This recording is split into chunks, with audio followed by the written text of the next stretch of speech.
Tak sesuai geng. Kat belakang tu tadi aku nyari satu. Sebab apa bawa perasan Tayar ADV 160 ni off-road, nampak? Dah kembung-kembung dah.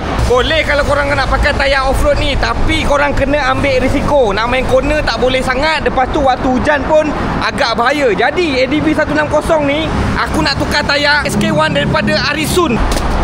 Ni SK1 Arisun Super Night. Depan dia 110/80 saiz 14. Belakang dia pula saiz 130/70 13.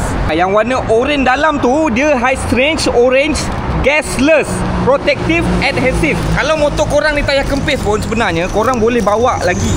Okey, tak adalah bawa heavy sangat. Boleh bantu korang bawa beberapa kilo.